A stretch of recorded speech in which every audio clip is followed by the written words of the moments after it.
Hello everyone, my name is Vimal Wasantha. මං අද ඔයගොල්ලන්ට කියලා දෙන්නම් ඉතාමත් ප්‍රයෝජනවත් ඉංග්‍රීසි පැටර්න් එකක්. අද මං වැඩ කරන ආයතන මැනේජර් ෆයිල් එකක් මගේ අතට දීලා කිව්වා මේ ෆයිල් එක ඒ විදිහටම තියන්න කියලා. එයා ඒක ඉංග්‍රීසි වලින් කිව්වේ keep this file as it is කියලා. keep කියන්නේ තියන්න, this file කියන්නේ මේ ෆයිල් එක, as it is කියලා කියන්නේ ඒ විදිහටම.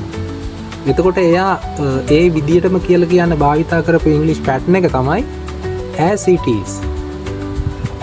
I give you some examples. මේ පොත ඒ විදිහටම තියන්න. Keep this book as it is.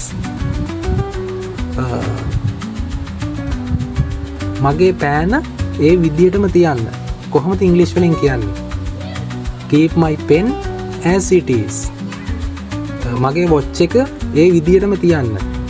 Keep my watch as it is. මගේ shirt එක ඒ විදිහටම තියන්න. Keep my shirt as it is.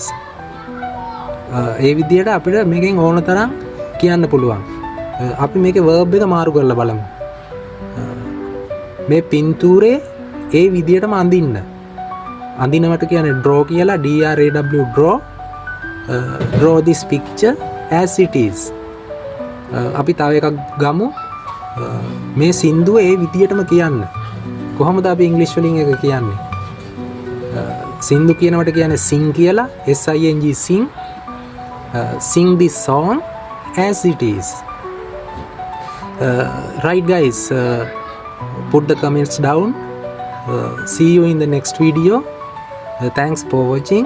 Have a nice day. Goodbye.